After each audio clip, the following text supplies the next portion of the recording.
కొలసలకు 4వ అధ్యాయంలో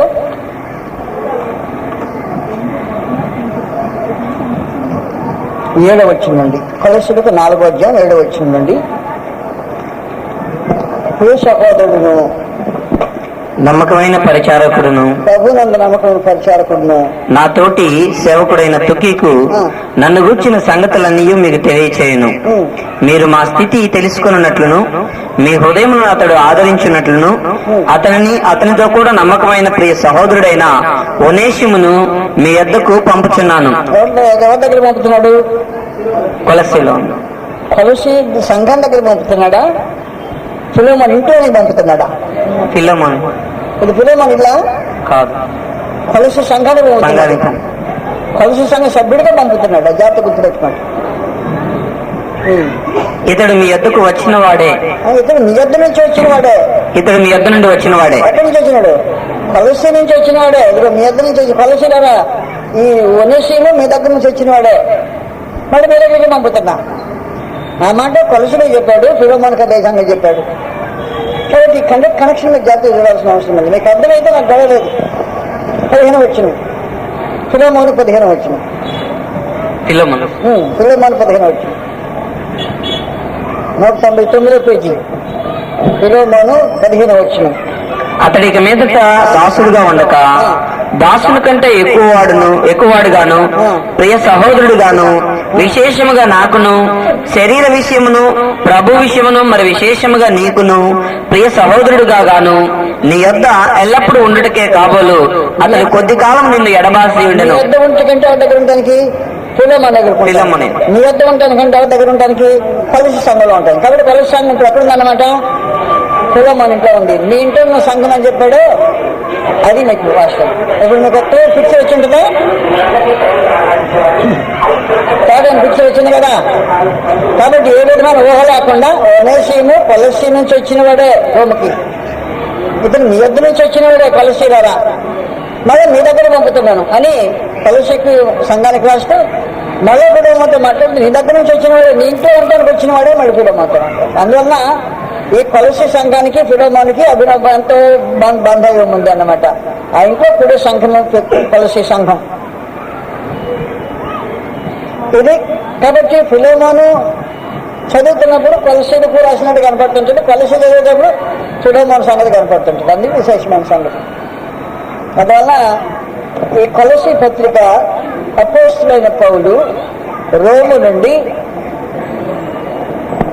తుకికి చేత పంపించిన పత్రిక. ఈ తుకితో పాటు ప్రియ సహోదరుడు ఒనేషీము కూడా వచ్చాడు. ఒనేషీము కొలసీ స్థానిక సంఘ సభ్యుడిగాను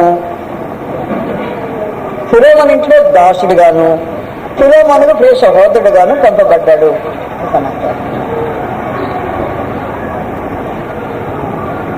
కొలసీలో ఉండే సమస్య ఏంటంటే, మీరు జాగ్రత్తగా గుర్తుపెట్టుకుని 2వ అధ్యాయము సమస్య. కొలసీ 2వ అధ్యాయం నిరర్ధక తత్వశాస్త్రం అన్నాడు. 8వ వచనం, ఆయనను అనుసరింపక కృష్ణుని అనుసరింపకుండా ఆయనను అనుసరింపగా మనుషుల పారంపర్య ఆచారమును అనగా ఈ లోక సంబంధమైన మూలపాఠమును అనుసరించి మోసకరమైన నిరర్ధక తత్వజ్ఞానం చేత, నిరర్ధక తత్వజ్ఞానం ఉంది, మోసకరమైన నిరర్ధక తత్వజ్ఞానం, బ్రెయిన్ ఫిలాసఫీ అన్నమాట.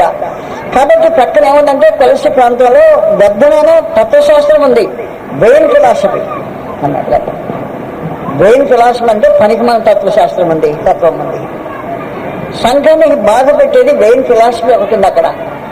ఈ ఫిలాసఫీ మధ్య కొలసి సంఘం బాధింపబడుతుంది. వాళ్ళ ఫిలాసఫీ ఏంటి?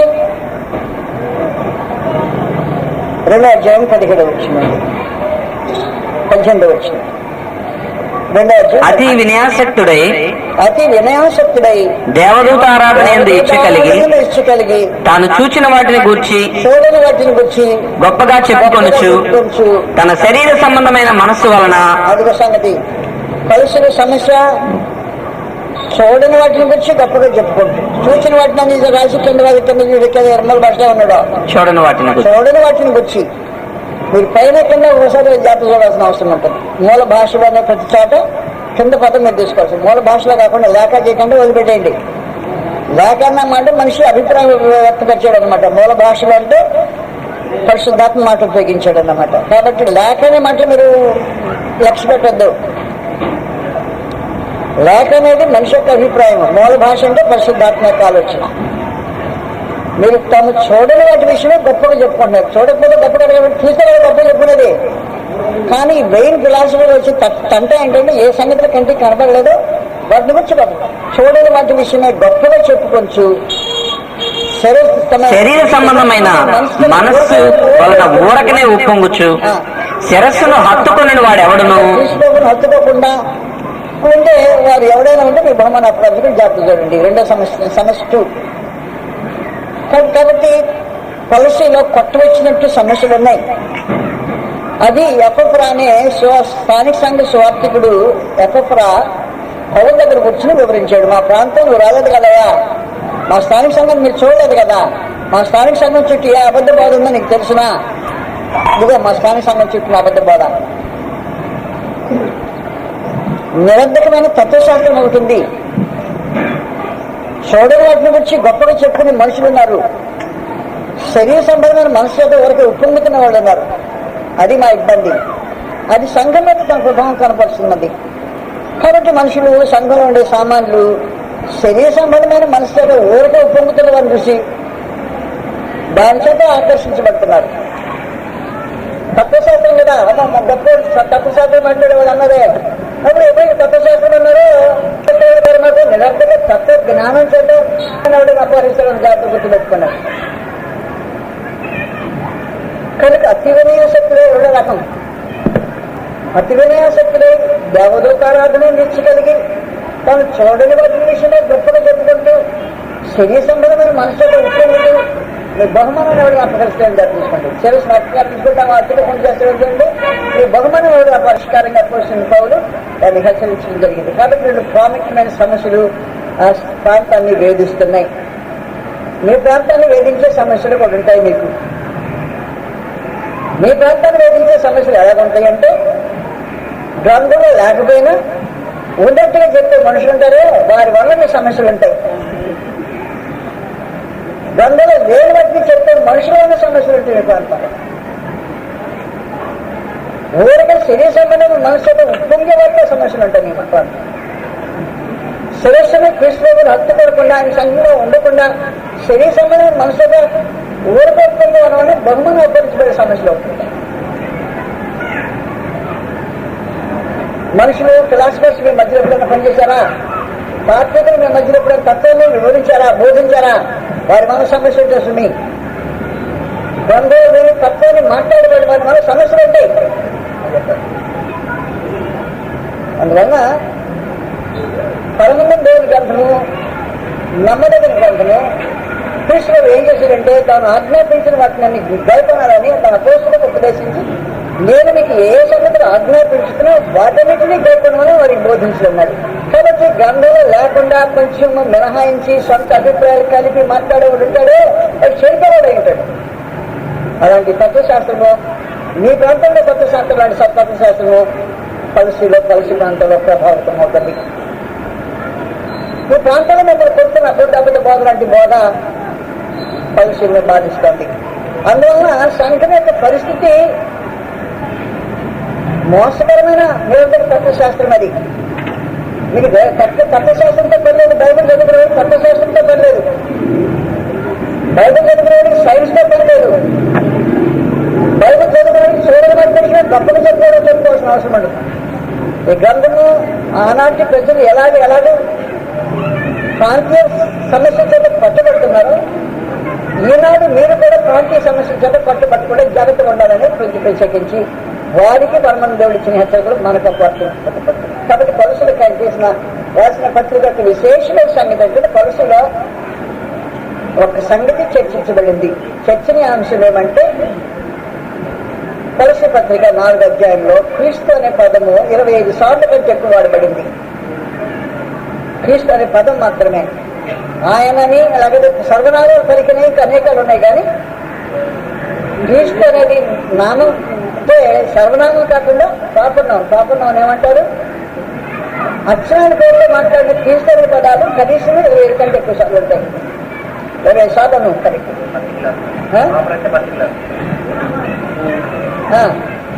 నామవాచకం, నామం, పేరు, క్రీస్తు అనే నామము 25 కంటే ఎక్కువ సార్లు వాడబడి ఉంటుంది. సర్వనామంగా ఆయనను వగైరా సంగతులు ఇంకా అనేక సార్లు వాడబడే సమాచారం. కాబట్టి క్రీస్తు అనేది కొలసు యొక్క చర్చనీయాంశం. ఏం చెప్తుంటాడంటే క్రీస్తు ప్రభువు సర్వమునకు చాలినవాడు అని చెప్తాడు. క్రీస్తు విమోచకుడిగా చాలినవాడు, క్రీస్తు రాజుగా చాలినవాడు, క్రీస్తు బుద్ధి విజ్ఞానం సర్వసమ్మత కలిగిన వాడుగా చాలినవాడు. బుద్ధి విజ్ఞానములు సర్వసంపదలు ఆయన ఎందుకు గుప్తమైంది. అందువల్ల క్రీస్తు లేనిది లోపల ఏదైనా ఉన్నదంటే మీరు మార్చుకోవాల్సిన అవసరం లేదు. క్రీస్తులో సర్వం ఉంది, క్రీస్తు సర్వములకు చాలినవాడే ఉన్నాడు అనే విశేషమైన సంగతిని ఆయన నొక్కి చెప్పడానికి ఉద్దేశించి అపోస్తలుడైన పౌలు క్రీస్తు చాలిన వాడు అనే విశేషమైన చర్చనీయాంశాన్ని ఈ కొలసీ పత్రికలో చర్చించారు. ఇదే సందర్భంలో ఎఫెసీ కూడా మీరు పత్రిక రాశారు కదా. ఎఫెసీ రాసిన పత్రికలో సంఘం యొక్క పరిపూర్ణత చర్చించాడు, కొలసీ పత్రికలో క్రీస్తు యొక్క సంపూర్ణత చర్చించాడు. కాబట్టి క్రీస్తు సంఘం అనే 2 అంశాలను అపోస్తలుడైన పౌలు 2 పత్రికల్లో సంధి చేశాడు. ఎఫెసీయులకు సంఘాన్ని గురించి మాట్లాడాడు, కొలసీలకు క్రీస్తుని గురించి మాట్లాడాడు. కాబట్టి క్రీస్తు సంఘం అనే ఈ అంశాలను 2 పత్రాల్లో ప్రత్యేకించి చర్చించడం జరిగింది. కాబట్టి ఎప్పుడైతే సంఘాన్ని గురించి చాలా డీప్ గా ఎఫెసీ సంఘానికి వివరించాడో, కొలసీని చూశాడు, వారి సమస్యను ఆలోచన చేశాడు. ఈ సమస్యలకు క్రీస్తువు పరిష్కారమై ఉంటాడు అని సమాచారం కలిగింది.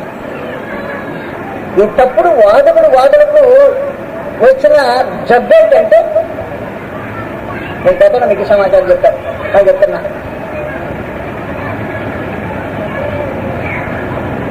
క్రీస్తు మరణించలేదంట. ఈ దొంగ చెప్పేసారి సిద్ధాంతం. నాకు చనిపోయింది ఎవరు? యేసు అనే ఒక మంచి మనుషుడు, యూదులో ఒక మంచి మనుషుడు ఉన్నాడు. యేసు అనే ఒక మంచి మనుషుడు మంచిగా బ్రతికితే ఆయన బాప్తిస్మం పొందేటప్పుడు క్రీస్తు అనే ఆత్మ ఒకటి ప్రత్యేకించి దొరబడిందంట. క్రీస్తు యేసులోకి క్రీస్తు అనే ఆత్మ దొరబడిన తర్వాత క్రీస్తు ఆత్మ వచ్చి యేసు అనే మనిషిలో అద్భుతాలు చేశాడంట. ఆ రాత్రి ప్రభు యేసును పట్టుకోవడానికి వచ్చిన ప్రత్యేకమైన సందర్భంలో ఆ జన సమూహం చూసి క్రీస్తు ఆత్మ యేసు నుంచి ఎగిరిపోయాడట. ఎగిరిపడితే యేసు అనే మనిషిని పట్టుకుని సిలువేశాడట. కాబట్టి యేసు క్రీస్తు సిలువేయబడలేదు అని ఒక ప్రత్యేకమైన అబద్ధబోధ చేస్తారట. కానీ అపోస్తలుడు పౌలు చెప్పాడంటే మాంసయుక్తమైన దేహంలో యేసు చనిపోయిన సమాచారం మాట్లాడతారు. మాంసయుక్తమైన దేహంలో. అందువలన యేసు క్రీస్తు కాడు అని మాట్లాడడానికి మనుషులు భయంకరమైన సిద్ధాంతం ఒకటి కలిగించారు. యేసు వేరే, క్రీస్తు వేరే. యేసు అనే మనిషిలో క్రీస్తు అనే ఆత్మ దొరబడింది. ఈ ఆత్మ వాడు వచ్చి పట్టుకోవడానికి, శివేగానికి వచ్చి పట్టుకోవడానికి మనుషులు వచ్చినప్పుడు, కొత్త బుద్ధులు వచ్చినప్పుడు మనుషులో క్రీస్తు యేసులో నుంచి ఎగిరిపోయాడు. ఎగిరిపోతే యేసు మాత్రమే దొరికాడు. లేకపోతే యేసు క్రీస్తు దొరికేవాడు కాదు. ఈ దమ్మసిద్ధం. అందువల్ల యేసు క్రీస్తు చనిపోలేదు. యేసు అనే మనిషి చనిపోయి సిలువేసింది యేసు అనే మనిషిని అని ఒక తప్పు సిద్ధాంతం ఆ ప్రాంతంలో వర్తించబడింది. రెండవ విశేషమైన తప్పు సిద్ధాంతం ఏమంటే ఆత్మ మీద శరీరం చేసే ఏ పని ప్రభావం ఉండదు. ఆత్మ వేరే, శరీరం వేరే. శరీరం చేసే ఏ కార్యము ఆత్మ మీద ప్రభావం ఉండదు అని అబద్ధ బోధకుడు. అంటే ఏంటి? నువ్వు శరీరంలో ఏదైనా చేయొచ్చు, పాపం అనేది లేదు. శరీరంలో స్వభావాన్ని బట్టి కదా కార్యం చేస్తుంటుంది. కాబట్టి శరీరం చేసే కార్యానికి ఆత్మ జవాబుదారి కాదు. అది ఎంత మోసకరమైన నిరంతర తత్వశాస్త్రం, అది మోసకరమైనది కదా. శరీరానికి ఆత్మకు సంబంధం లేదా? శరీరం చేసేది ఆత్మ భరించదా? శరీరం చేసిన శరీరం తన స్వభావంతో తప్పు చేసేది. దాంట్లో ఆలోచన చేసే అవసరం ఉంది. శరీర స్వభావం తప్పు చేయటము, తప్పు శరీరం చేసేది ఆత్మ పవిత్రమైంది. ఆత్మ మీద శరీరం ప్రభావం ఉండదు. అంటే ఏం చేసినా పర్వాలేదు, పాపం పుణ్యాలు లేవు. పాపం పుణ్యాలు లేవా? కాబట్టి ఇలాంటి నిరంతరమైన తత్వశాస్త్రము మనుషులను వేధిస్తూ ఉంది. కొంతమంది ఏం చేస్తుంటారంటే, ఈ శరీరాన్ని మనుషులు లోపరుచుకోవాలా? లోపరుచుకోవాలంటే మా దగ్గర సూత్రం ఉంది. శరీరాన్ని లోపరుచుకోవాలంటే ఒంటి పొద్దు ఉండాలా? శరీరాన్ని లోపరుచుకోవాలంటే ఒంటి కాళ్ళ మీద ఉండాలా? శరీరాన్ని లోపరుచుకోవాలంటే మొదలు మీద పడుకొని ఉండాలా? అప్పుడు శరీరం తన కార్యాలు క్షీణించిపోతాయి. ఏం చేస్తే ఒంటి పొద్దు ఉంటే ఒంటి కాళ్ళ మీద పడితే మొండకాలు పడుకుంటే శరీరం యొక్క కార్యాలని అది జ్ఞానమైన ఆలోచన చేస్తుంటారు. కాబట్టి శరీర కార్యాలు ఎలాగో స్వాధీనం చేస్తున్నది. మొదలు మీద పడుకో, ఒంటి పొద్దుండు, ఒంటి కాళ్ళ మీద పడు, శరీరం వాళ్ళకి ఆటోమేటిక్గా కృషించిపోతుంది. అది ఇలాంటి వ్యంగ్యమైన కొన్ని కార్యక్రమాలు దేనికి రాష్ట్రం మాట్లాడుతుంటారు. నిరంతరమైన తత్వశాస్త్రం ఏదన్నమాట. అందువల్ల కొలసీలు నిజమే కావాలా, జ్ఞానులు కదా చెప్తున్నారు అనుకునేవాళ్ళు. అంతే చెప్తున్నారు. జ్ఞానులు జ్ఞానం పాండిత్యం పొల్లగిస్తున్నారు. ఈ పాండిత్యం పొల్లగించిన కారణమే నిరంతరమైన తత్వశాస్త్రం కొట్టుకొని పోతున్నారు. అది ఎప్పటి జ్ఞానం అని ఆలోచన చేసి ఏది పట్టించుకోవద్దు. అందుకని చెప్పాడు. ఏం చెప్పాడంటే, శరీర నిగ్రహాన్ని గురించి మాట్లాడుతూ ప్రత్యేకించి ఇక్కడ మాట్లాడే జాగ్రత్త గుర్తుపెట్టుకున్నాం. శరీర నిగ్రహాన్ని గురించి 19వ వచనంలో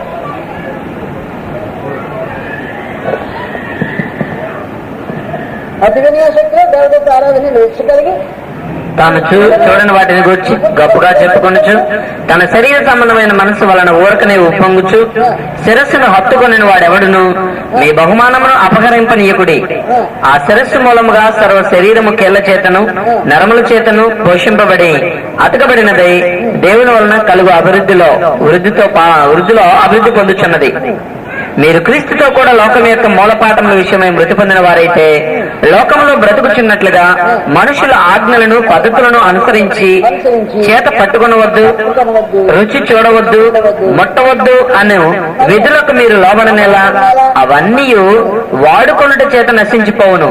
అట్టివి స్వేచ్ఛారాధన విషయంలోను, వినయ విషయంలోను, దేహశిక్ష విషయంలోను జ్ఞానరూపకమైనవని ఎంచబడుచున్నవే గాని శరీరేచ్ఛ నిగ్రహము విషయంలో ఏ మాత్రమును ఎన్నిక చేయదగినవి కావు. శరీరేచ్ఛ యొక్క నిగ్రహం చేయాలంటే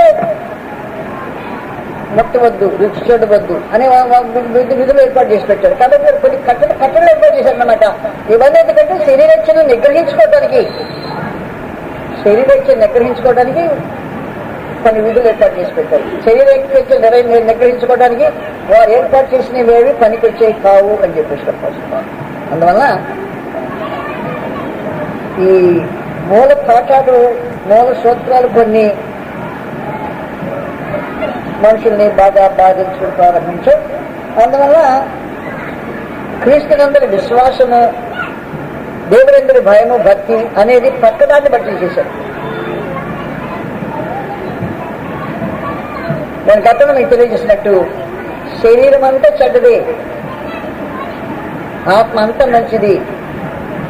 శరీరం ఆత్మకు సంబంధాలు లేవు. దేవుడు ఆత్మ, శరీరంతో ఎప్పుడు సంబంధం కలిగి ఉండడు. క్రీస్తు శరీరధారి వచ్చాడు నమ్మం మేము.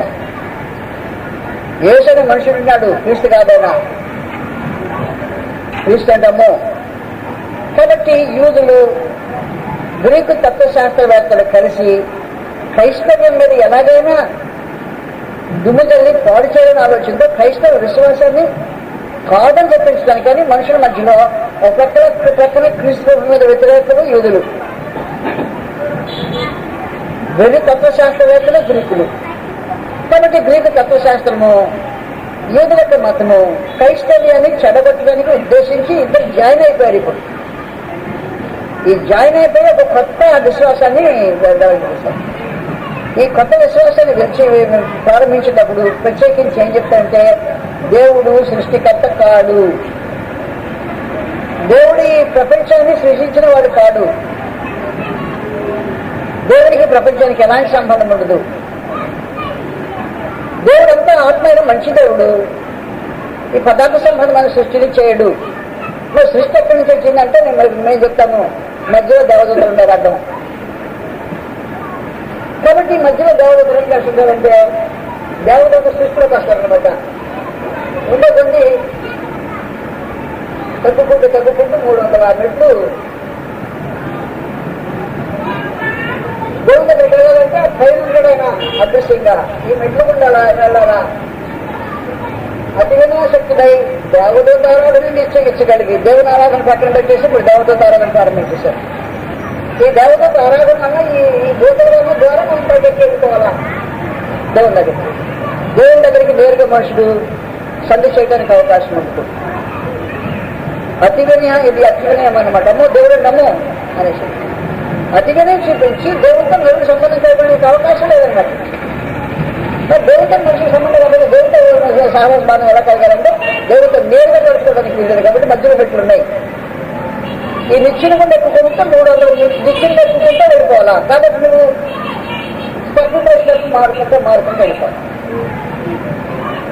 దేవుడితో మనుషులు సంబంధం కలిగి ఉండడానికి అవకాశం ఉండదు. పదార్థ సంబంధమైన మనిషి ఆత్మ దేవుడితో సంబంధం కలిగి ఉండడానికి అవకాశం ఉండదు. దేవుడికి రాశ అసలు పాపాలు ఏమంటే పాపంగా ఆడున్నాయా? నిర్దేహంతో ఏమైనా చేయొచ్చు, దేవుడు వాటిని పట్టించుకోడు అనేటువంటి దుష్కార్యములు ప్రచారం చేస్తుంటే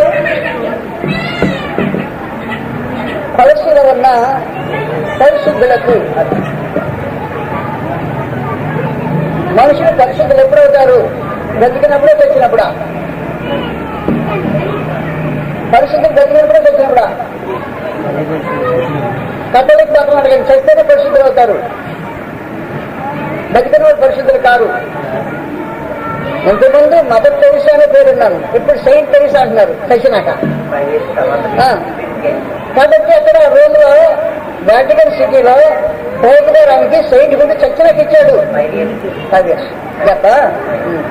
కాబట్టి సెయింట్ గుడ్ ఎప్పుడు ఇస్తారంటే పరిశుద్ధులు మీరు లిస్ట్ ఎప్పుడు చేస్తారంటే చావాలి, చస్తే కానీ పరిశుద్ధులు చేస్తాం అని మన మధ్యలోనే ఒక దొంగ మతం ఉంది కదా.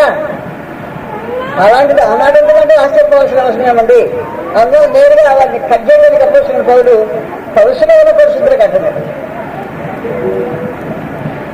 పరిశుద్ధులు అంటే ఏంటో మీకు నిజంగా తెలిస్తే మీరు పరిశుద్ధులు తెలిసింది అందరా? పరిశుద్ధులంటే భూమి మీద అడుగెత్తున్న పైన నడుస్తూ ఉండాలా అన్నది అది నిర్వచనం అన్నమాట. కాబట్టి పరిశుద్ధులు అంటే భూమి మీద అడుగెత్తుని నడిస్తేనే అది పైన భూమికి కాకుండా పైన ఎత్తుగా నడుస్తూ ఉండాలంట, అప్పుడు అది పరిశుద్ధులంట.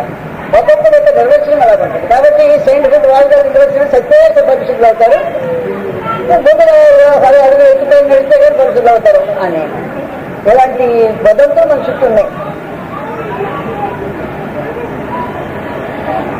వయసులో ఉన్న పరిశుద్ధులకు ఎవరు పరిశుభ్రత పరిశుద్ధులు? క్రీస్తు యేసునందు విశ్వాసులైన సహోదరులు పరిశుద్ధులు అని చెప్తారు.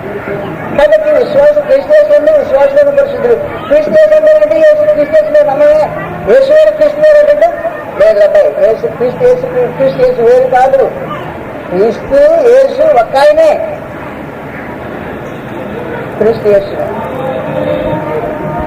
ఇటీవల మీకు తెలిసిన లేదో నాకు తెలియదు, నేను 70s అంటే 70లో బెంగళూరులో ఈ బోర్డు తిన్నా. ఒక డిఎస్పీ మత నాయకుడు కావాలని కొత్త మతాన్ని స్థాపించాడు. మౌత్ దగ్గర పెట్టి మాట్లాడాలి. అదే ఒళ్ళు దగ్గర పెట్టి మాట్లాడుంటారు, మౌత్ దగ్గర పెట్టి మాట్లాడాలి. కరెక్ట్.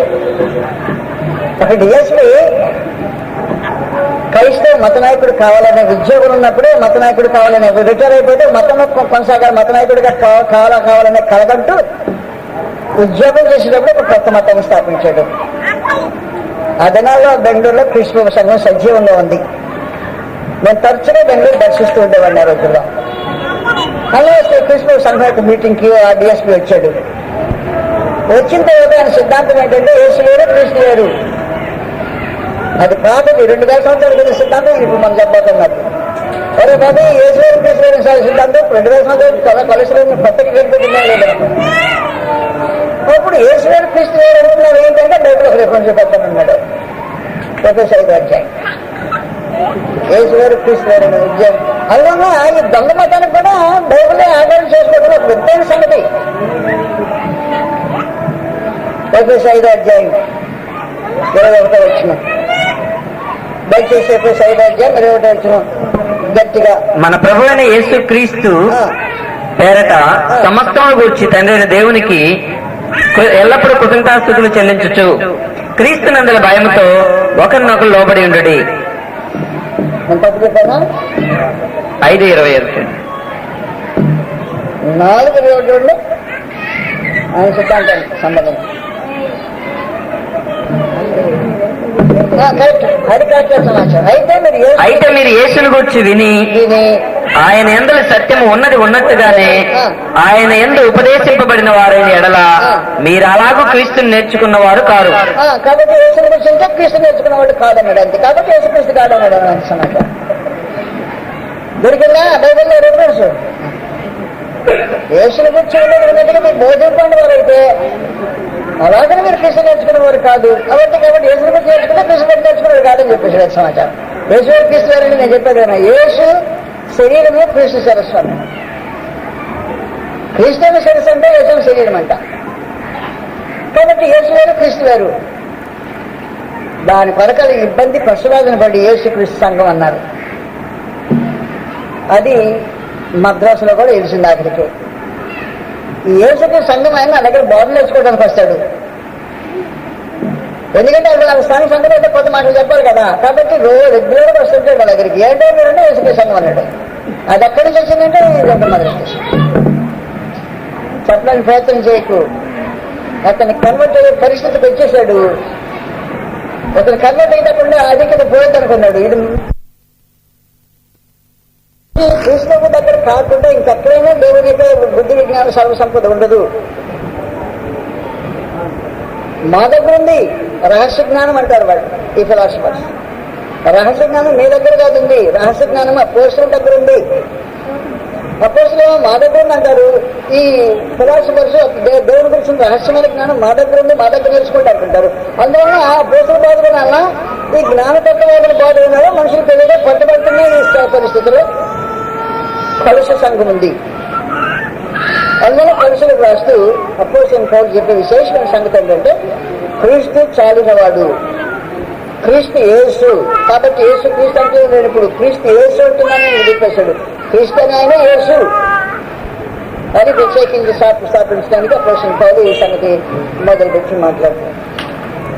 మొదటి తెలుగు నుండి ఇది వరకు సువార్త విషయంలో కట్టి చెప్పారు.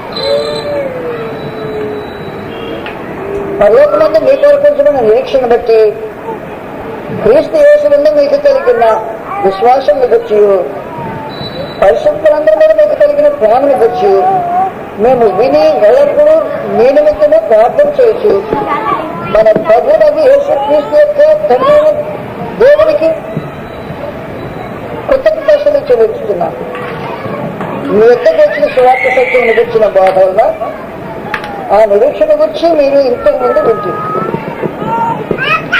ఈ సువార్త సర్వలోకములు ఫలించుచు వ్యాపించుచున్నట్లుగా మీరు దేవుని కృపను గూర్చి విని సత్యముగా గ్రహించిన నాటి నుండి మీలో సైతము ఫలించుచు వ్యాపించుచున్నది.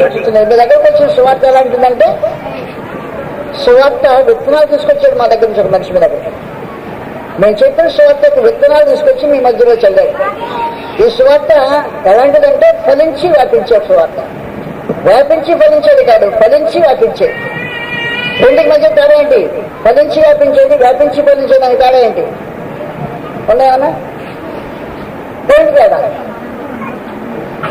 ఫలించి వ్యాపించేది. కాబట్టి ఫలించింది ఈ విత్తనాలు మరింత స్థలాన్ని తీసుకెళ్ళి జరిగే కార్యక్రమం. ఫలించి వ్యాపించేది. వ్యాపించి ఫలించేది వేరే టైప్.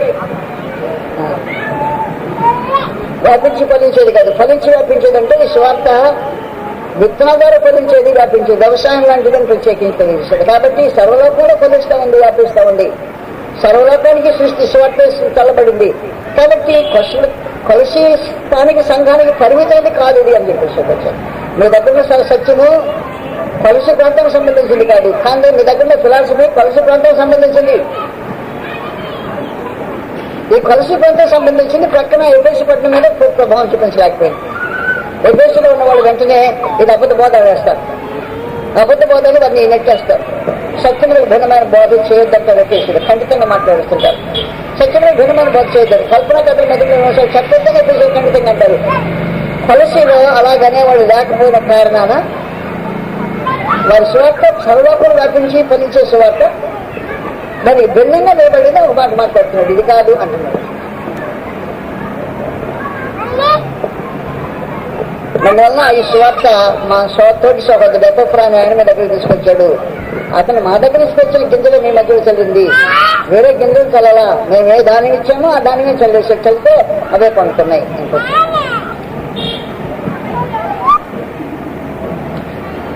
చల్లే విత్తనాలను బట్టి వచ్చే పంట ఆధారపడి ఉంటుంది. మీకు అది తెలుసు కదా బాగానే. చల్లే విత్తనాలు కూడా పంట ఆధారపడి ఉంటుంది. అన్ని వరి గింజలే, అన్ని ఒకే వెరైటీ కాదు, అవునా? అన్ని గింజలే, కానీ దానికి ఒక పేరు పెడతారు, దీనికి ఒక పేరు పెడతారు, దీనికి ఒక పేరు పెడతారు, దీనికి ఒక పేరు పెడతారు. దీని పండే సీజన్ వేరు ఉంటుంది, దీని పండే సీజన్ వేరు. అన్నీ ఒకే రకం పెరగదా? కాదు కదండి, వెరైటీ వేరండి. భూమిలో వేసే గింజలలో ధాన్యాలను అలాంటి రకాల వెరైటీ చూస్తుంటేనే ఒక రకమే, తింటానే మనకు రకం కనిపిస్తుంది. కానీ నీ వెరైటీలు ఎలాగున్నాయో ఈ రోజున అత్యవసర బోధ కాకుండా ఎవడైనా ఏదైనా చేస్తే అది వేరే గింజ, ఆ గింజ కాదు, అదే అని ప్రత్యేకించారు. అందువల్ల మీ మధ్యలో కల్పితం జరుగుతుంది. కొన్ని గింజలతో అత్యవసర బోధ జరిగే కల్పితం మీరు అంగీకరిస్తున్నారు. కాకూడదని చెప్పి ప్రత్యేకించి మాట్లాడుతున్నారు.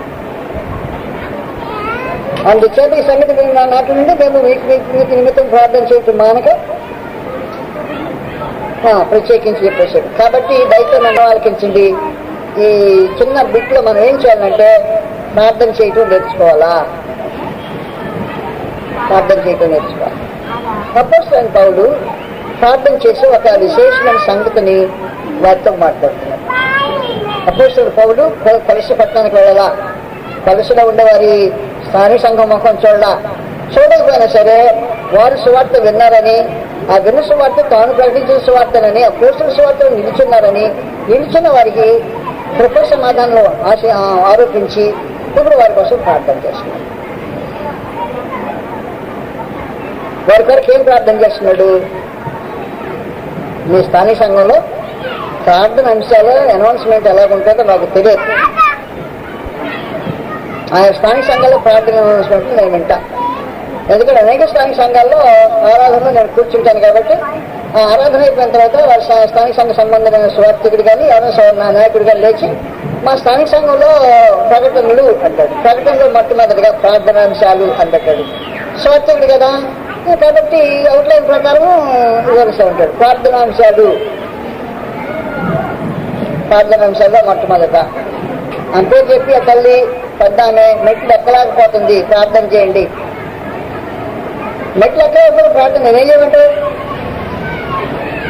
ఆమె వయసును బట్టి ఎక్కలేకపోతుంది, నేనేం చేయమంటే ప్రార్థన చేసి.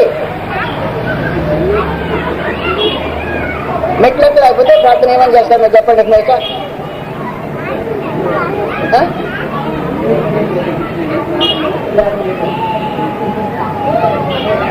అందువలన కొన్నిసార్లు మన ప్రార్థన అంశాలకు అర్థం ఉండదు. ఆ మెట్లెక్కాలంటే ఏం చేయాలా? వయసు తగ్గాల, వేరే మార్గం ఉండదు. ఇంకేం చేస్తుంది? 80 ఏళ్ళు మెట్లెక్కడం ఏం చేస్తుంది? వయసు తగ్గాల. అయ్యా మెట్లెక్కడం చేయంటే వయసు తగ్గించండి అన్నాడు. ఇంకేమో ఉండదు. కాబట్టి కొన్నిసార్లు ఏం చేస్తుంటే మనకి ఏం ప్రార్థన అంశాలు దేవుని సన్నిధిలో పెట్టాలో ఆ సంగతి సరిగ్గా తెలియకపోతే అపోస్తలుడైన పౌలు ఏ విషయాలు ప్రార్థన చేయాలా సహోదరుల గురించి అనే విశేషమైన ఒక లిస్టుని ఇస్తుంటాడు. దాన్ని మనం జాగ్రత్తగా గుర్తించాల్సిన అవసరం. అనేక సార్లు మనం ప్రార్థించే విధానం తెలియదు, ప్రార్థించే విధానం తెలియదు. కానీ మా స్థానిక సంఘంలో ఒక సహోదరు ఉంది. ఆ అమ్మ క్రీస్తు సంఘంలో రాకముందుకు భక్తిగా ఒక 20-30 సంవత్సరాలు బాగా ప్రార్థన పడాలి ఉంది. నేను ప్రార్థన చేయడం మొదలైతే 1 2 గంటలు 3 గంటలు 4 గంటలు అయిపోతుంది అంతే. మరి ఇప్పుడు ప్రార్థన చేస్తే ప్రార్థన నోట్లోకి రావట్లేదండి. ఎందుకంటే కృష్ణంగా నేను ప్రార్థన చేయకుండా నోటు వచ్చేసిందని అడిగాను. కానీ ఇంతకుముందు అయితే నోటుకు వచ్చిందంతా అడిగేవాళ్ళని, అనేవాళ్ళు నోటుకు వచ్చిందా ప్రార్థన అనుకున్నామని. ఇప్పుడు అది కాదైపోయింది అని. నోటుకు వచ్చిందంతా ప్రార్థన కాదని ఇప్పుడు తెలిసింది నాకు. ఇంతకుముందు అయితే గంటలు తరబడి మనుషులు అదిరిపోయేట్టుగా చేసేవాళ్ళం నేను. ఇప్పుడు ఎందుకు చేయలేకపోతున్నామంటే ప్రార్థన ఏమన్నాడో నోటికంటే మాటలు రావట్లేదు. ఇప్పుడు కానీ కింద ముందు వచ్చినట్టు ఏకదాటి పట్టలేకపోతున్నాను. అందువల్ల ఒక ప్రార్థన చేసిన సంగతి మీకు చెప్పుకుంటా. నేను ప్రత్యక్షంగా విన్న సంగతి ఏకంగా లేస్తుంది. నేను రాజమండ్రిలో సహోదరుంటి కాడ బస చేస్తున్నా. ఇంటి ఎదురుగా ప్రార్థన పర్వాలండి. ఆయమ్మ ప్రారంభించింది. అయ్యో సంవత్సరం నాయన ప్రభా, సంవత్సరం నాయన ప్రభా, అయ్యా నీ భక్తు సంవత్సరం నాయన ప్రభా నీ దచ్చుతుంది కదా. సంవత్సరం నాయన ప్రభు అంటూ సంవత్సరం మీద ప్రసంగం 1-2 గంటలు జరిగింది. ఏం ప్రార్థన చేస్తున్నావు? సంవత్సరం నాయన ప్రభు ఎందుకు ఇప్పుడు ఎందుకు వచ్చింది సంవత్సరం? సంవత్సరంతో ఇప్పుడు పనేంటి లేని గొడవ నాయన ప్రభు గొడవ. అయ్యో ప్రభా సంవత్సరాలు కళ్ళు కొట్టేసారు ప్రభా, సంవత్సరాలు కళ్ళు కొట్టేసిన తర్వాత ఇద్దరికి విసుకున్నారు ప్రభా. అయ్యో ప్రభావ నీ కాసేపు. అందువలన వాస్తవ సంగతి ఏంటంటే గంటలు ప్రార్థన చేస్తామని చెప్పే మనుషులు వాళ్ళు చేసే నిజమైన గంటలేనా? ప్రార్థన చేయడం చేత అయితేనే గంటలు అవుతుందా? అందువల్ల అపోస్తలుడైన పౌలు ప్రార్థన డైరెక్షన్ ఇచ్చేసి ప్రత్యేక సమాచారం తెలియజేశాను. కాబట్టి ఎందుకు పెట్టేసినాను మీకు అక్కడ రాయబడింది మీరు చూసుకోవచ్చు. నేనేం చెప్తున్నాను మీకంటే దయచేసి ప్రకారంగా జీవితాలు మార్చుకోవడానికి అలవాట్లు మార్చుకోవడానికి ప్రయత్నం చేయండి. ఇది మీకు క్షేమకరమైన గ్రంథము. ఎవరి సిద్ధాంతాలు వినకండి, ఎవరి తత్వశాస్త్రానికి పోకండి, ఎవరి జ్ఞాన ప్రదర్శనకి గ్రంథం మాట వినండి. గ్రంథం మాట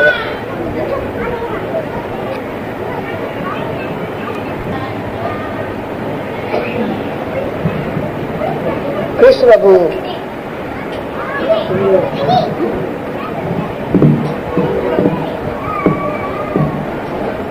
వచ్చిన సంగతికి నేను మీకు ఆగి మాట్లాడున్నారు వచ్చి చేస్తున్నా. ఏది అనగా 15వ వచనంలో ఆయన అదృశ్య దేవుని స్వరూపే, యేసు ప్రభు అదృశ్య దేవుని స్వరూపే సర్వ సృష్టికి ఆది సంభూతుడైనది. ఆకాశముందున్నవి భూమి మీద ఉన్నవి దృశ్యమైనవి కానీ అదృశ్యమైనవి కానీ అవి సింహాసనంలోను ప్రభుత్వంలోను ప్రధానులైనను అధికారములైనను సర్వమును ఆయన యందు సృజింపబడెను. సర్వమును ఆయన ద్వారాను ఆయన బట్టి సృజింపబడెను. ఆయన అన్నిటికంటే ముందు ఉన్నవాడు, ఆయనే సమస్తమునకు ఆధారభూతుడు. సంఘము అను తన శరీరమునకు ఆయనే శిరస్సు. ఇప్పుడు మనం ప్రశ్న అయిపోతున్నా. కృష్ణబాబు సృష్టికర్త, కృష్ణబాబు సృష్టికర్త అవునా? దేవుడెవరు? కృష్ణబాబు ఎవరు?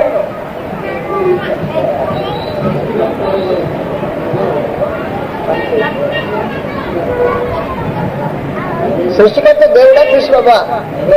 దేవుడు సృష్టికర్త. మరి కృష్ణబాబు ఎవరు? అమ్మా నానా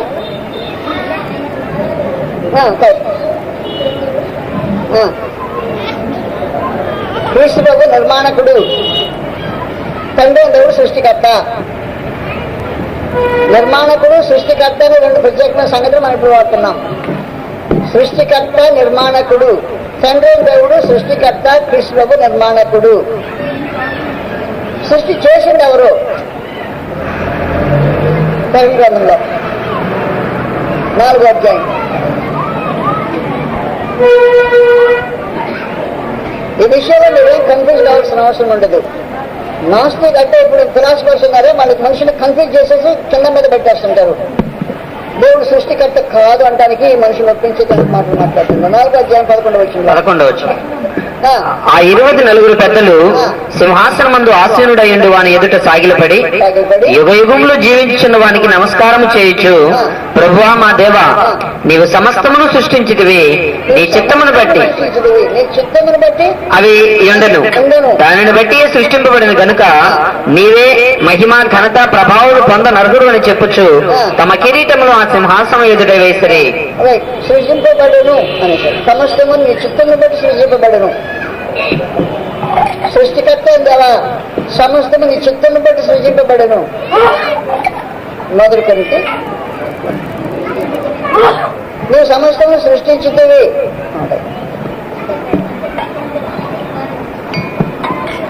అరే మొదలు కొరికి 8వ అధ్యాయం 6వ వచనం. 8వ అధ్యాయం 6వ వచనం. ఆకాశమందైనను భూమి మీదనైనను దేవతలు అనబడిన ఉన్నను మనకు ఒక్కడే దేవుడున్నాడు, ఆయన తండ్రి. ఆయన నుండి సమస్తము కలిగెను, ఆయన నిమిత్తం మనమున్నాము. సృష్టి కట్టుకొరుకున్నాము, ఆయన నిమిత్తం మనమున్నాము. మరియు మనకు ప్రభు ఒక్కడే, ఆయన క్రీస్తు, ఆయన యేసు క్రీస్తు. ఆయన ద్వారా సమస్తమును కలిగెను, మనం ఆయన ద్వారా కలిగిన వారు.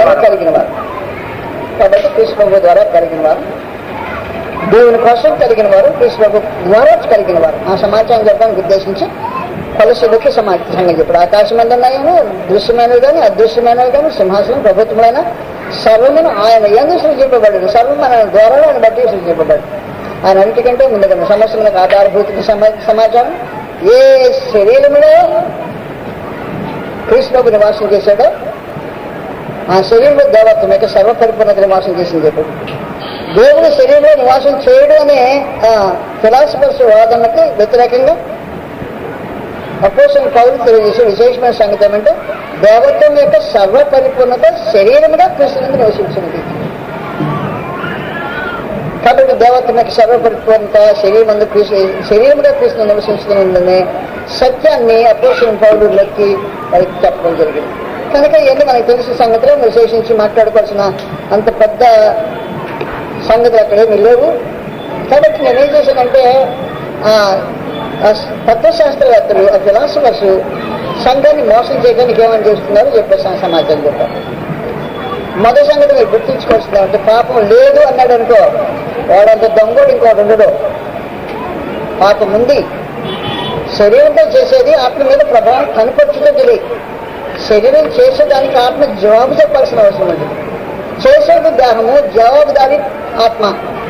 కాబట్టి ఆత్మ జవాబుదారి కాదు అనే సంగతి మోసపడమని నిరంతర తత్వజ్ఞానం మాట్లాడిందంటే అంగీకరించాల్సిన అవసరం లేదు. శరీరము చెడ్డది కాబట్టి చెడ్డ పని చేస్తుంది, ఆత్మ దానికి బాధ్యురాలు కాదు అంటే చాలా ప్రారంభమైన సంగతి. దేహమందు జరిగించినటువంటి పనులు ప్రతివాడు అనుభవించినట్టు కృష్ణకి న్యాయపేట మీద ప్రత్యక్షం కావాలంటే నీ దేహం చేసిన దానికి నీ ఆత్మ జవాబుదారీ ఇవ్వాల్సిన సంగతి అనే సంగతి స్థాపించబడింది. కాబట్టి పాపం చేయొద్దు, శరీరంతో ఏం చేసినా ఆత్మ మీద తన ప్రభావం కనపరుచుది, పరుస్తుంటుంది అని అపోస్తలుడైన పౌలు వారికి స్థిరంగా గట్టిగా చెప్పడానికి ప్రయత్నం చేశారు. ఫిలాసఫీని ఆధారం చేసుకోవద్దు. దేవుని గ్రంథం సరిపోతుంది, దేవుని వాక్యమే చాలు. దేవుని వాక్యం చాలదని ప్రసంగికులు అనేక మంది దేవుని వాక్యం కాకుండా బయటకు వెళ్ళిపోయి ప్రసంగాలు చేయడం మొదలెడుతుంటారు. దేవుని వాక్యం కాకుండా బయటకు వెళ్ళి ప్రసంగాలు చేయాల్సిన అవసరం ఉండదు. ఎప్పుడైతే దేవుని వాక్యం లేకుండా ప్రసంగం చేయడం మొదలెట్టావో దాని అర్థం ఏంటనమాట, దేవుని వాక్యం సంపూర్ణమైంది కాదు, దేవుని వాక్యం చాలింది కాదు, దేవుని వాక్యానికి ఇంకా కావాలా లేదన్నా. ఆ అర్థమైపోయిన సంగతిని విసర్జించిన అపోస్తలుడైన పౌలు ఖండితంగా చెప్పేస్తారు.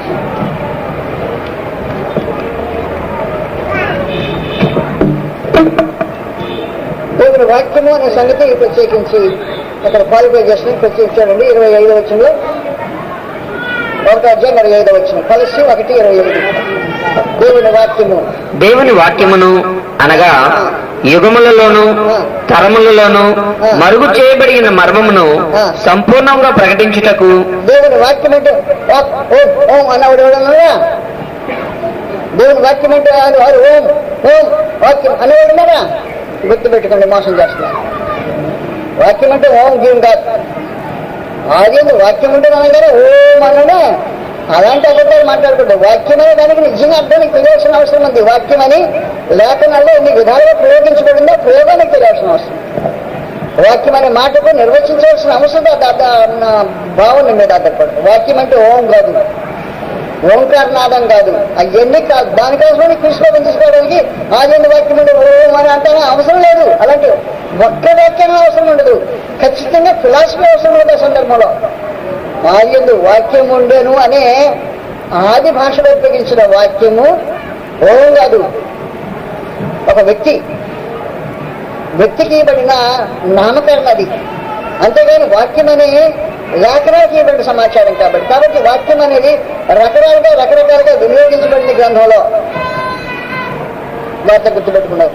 సత్యమందు వీరిని ప్రతిష్ఠ చేయము, నీ వాక్యమే సత్యము అన్నప్పుడు ఎవరి గురించి మాట్లాడిన? కృష్ణుని గురించి మాట్లాడింది ప్రభావం. యోహాను సువార్త 17 వచ్చిందో సత్యమందు వీరిని ప్రతిష్ఠ చేయము, నీ వాక్యమే సత్యము. సత్యమందు వీరిని ప్రతిష్ఠ చేయము, నీ వాక్యమే సత్యం అంటే ఓమా వాక్యమైన పదానికి ఆదికాండంకి వెళ్తామా లేకపోతే యోహాను సువార్తకి వెళ్తామా? కాదు. వాక్యం అనేది సత్యమైన వాక్యము కాబట్టి దేవుని లేఖనాలకే వాక్యం అనే పేరుంది, ప్రభువు యేసుకు వాక్యం అనే పేరుంది. కాబట్టి యోహాను సువార్త 1వ అధ్యాయం 1వ వచనం సంబంధించింది, మొదటి యోహాను పత్రిక 1వ అధ్యాయానికి సంబంధించిన వ్యాఖ్యానం. దాన్ని ప్రత్యేకించి ప్రకటన 19వ అధ్యాయం 13వ వచనంలో రక్తంలో ముంచబడిన వస్త్రం ఆయన ధరించుకుని ఉండను, మరియు దేవుని వాక్యం అనే నామము ఆయనకి పెట్టలేదు.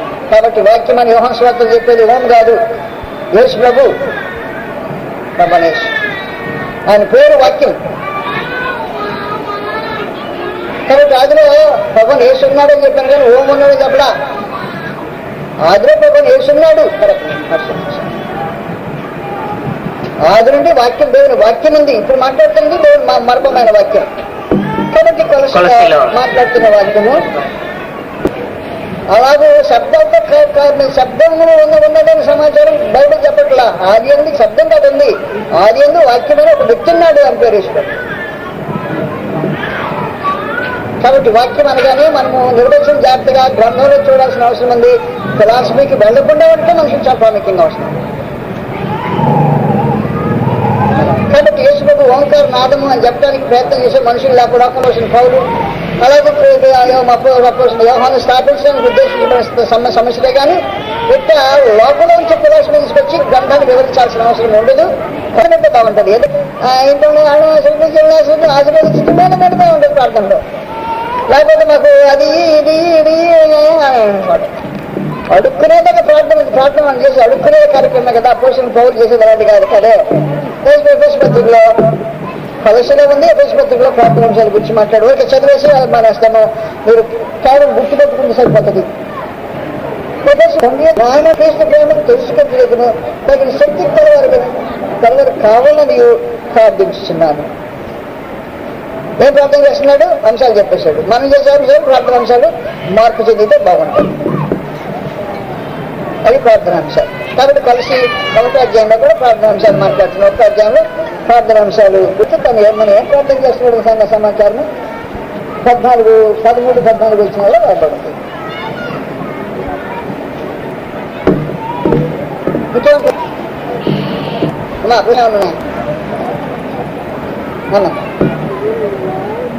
అపోస్తలుల 2వ అధ్యాయం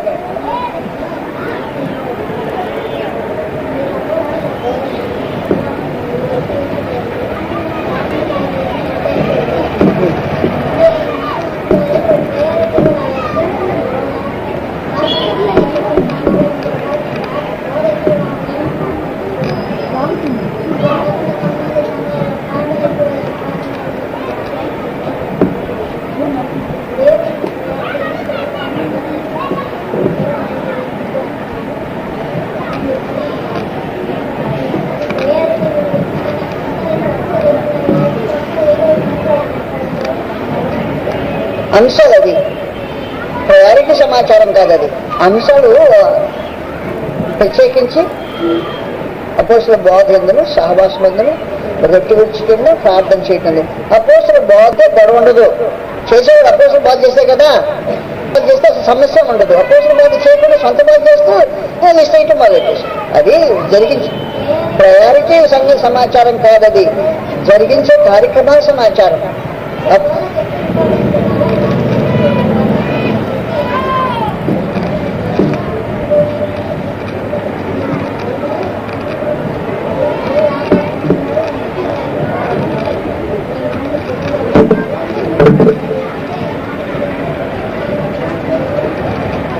ఎవరితో ప్రార్థన చేయండి అపోజిట్ బాధగా ఎవరితో ప్రార్థన చేయండి అంటే ఎడతెగక ప్రార్థన చేయండి. ఎడతెగక బాధ చేయడం లేదే కోణంలో ఎడతెగక ప్రార్థన చేయడం ఉంది. 2 మనుషులందరి కొరకును, రాజుల కొరకు, అధికారులందరి కొరకు. అప్పుడు మనుషులందరి కోసం ఎప్పుడు చేస్తున్నాం? మనుషులు పట్టింది మనుషులందరికీ బాధ చేస్తావా? మనుషులందరి కొరకు ప్రార్థన చేస్తావా? అది మెయిన్ ఫిలాసఫీ మాట్లాడేది. ఫిలాసఫీ మాట్లాడుకోండి గ్రంథం దగ్గర. వర్క్ ఈజ్ వర్షిప్ అనే బాధ. Work is worship, work is worship అది సొంత మాటలయ్యి. ఈ సొంత మాటలు తీసి ఇష్టపడేయాలి బయట. సపోర్ట్ గా ఈ వచనాలన్నీ సపోర్ట్ అన్నమాట. అంటే బాధ చేస్తే చాలు, ప్రార్థన అవసరం లేదు. ప్రార్థన చేయని బ్రతుకులయ్యి, ప్రార్థన చేయని బ్రతుకులు అయ్యేది. అసలు వచ్చిన మాటలు మాట్లాడతారు. ప్రార్థన చేయకపోతే భక్తి అంటే అవుతుంది. దేవునితో సంబంధం ప్రార్థనలో కలిగి ఉంటుంది. కనెక్షన్ ఆయనతో మీరు ప్రార్థన చేస్తే దేవునితో కనెక్షన్ కలిగి ఉంటావు. బోధ చేసేది మనుషులతో కనెక్షన్, ప్రార్థన చేసేది దేవునితో సమస్య. అందువల్ల దయతో నా మనం ఆలకించండి. ఎడతెగక ప్రార్థన చేయండి. సత్యం బైబిల్లో చూపించిన ఉంది. 1 దశలోనిగా 4:17 ఎడతెగక ప్రార్థన చేయండి అనండి. మనుషులందరి కొరకు, రాజుల కొరకు, అధికారులందరి కొరకు ప్రార్థన కృతజ్ఞతలు చెల్లించాం అనేది. ఎంతసేపు చేస్తే మనుషులందరి కోసం చేస్తాము? ప్రపంచంలో మనుషులందరి కోసం ఎప్పుడు చూపిస్తాము? అధికారులందరి కొరకు, రాజుల కొరకు ఎప్పుడు చేస్తాము ప్రార్థన? 2 నిమిషాలు అయిపోతుందా జరిగే కార్యక్రమం కాదు. కాబట్టి ప్రార్థనకు ప్రాముఖ్యత దేవులందరూ ఉంది. ప్రకటించే కార్యక్రమము వాస్తవమే, కానీ ప్రకటించే మనుషులకి, ప్రార్థన చేసే దేవుడికి. దేవుడికి ప్రార్థన చేయకుండా ప్రకటన ఫలితంగా ఉండదు.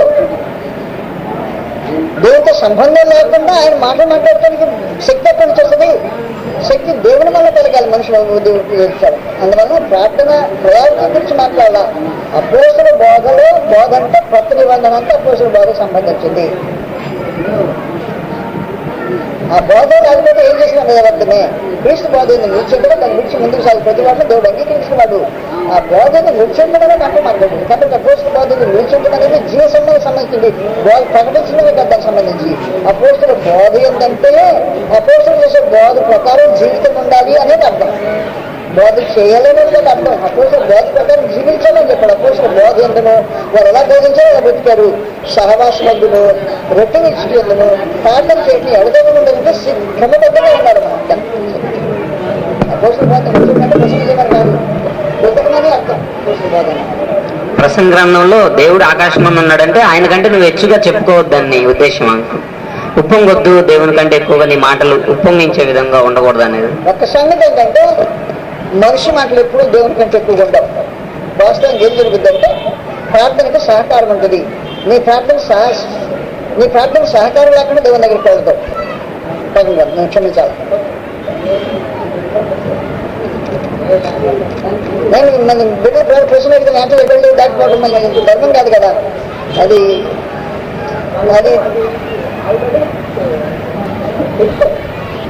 దైవ నియమానికి